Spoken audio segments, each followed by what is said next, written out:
వేమన పద్యరత్నాలు శీర్షికలో రోజుకొక పద్యం చెప్పుకుంటూ ఉన్నాం. మరి ఆ పరంపరలో నేటి పద్యం, ఆత్మశుద్ధి లేని ఆచారమదేల, బాండశుద్ధి లేని పాకమేల, చిత్తశుద్ధి లేని శివ పూజలేలరా, విశ్వదాభిరామ వినురవేమా. ఎప్పుడూ మన యొక్క ఆత్మను పరిశుద్ధంగా ఉంచుకోవాలి. మన మనస్సులో రకరకాల అలదళ్ళుంటూ దేవుని దగ్గర కూర్చొని మనం రకరకాల కోరికలు కోరుకుంటూ దేవుని దగ్గర కూర్చొని మనం పూజ చేయాలంటే కుదరదన్నమాట. ఆత్మ పరిశుద్ధంగా ఉంటేనే దేవుని దగ్గర మన మనస్సు నిలకడగా ఉంటుంది. ఏ విధంగా అంటే, బండశుద్ధి లేని పాకమేల. వంట చేసుకోవాలనుకుంటాం అనుకోండి, ఆ పాత్ర చాలా పరిశుద్ధంగా ఉండాలి.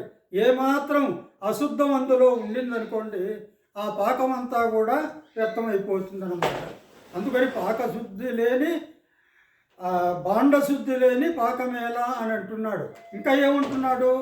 చిత్తశుద్ధి లేని శివ పూజ లేలరా.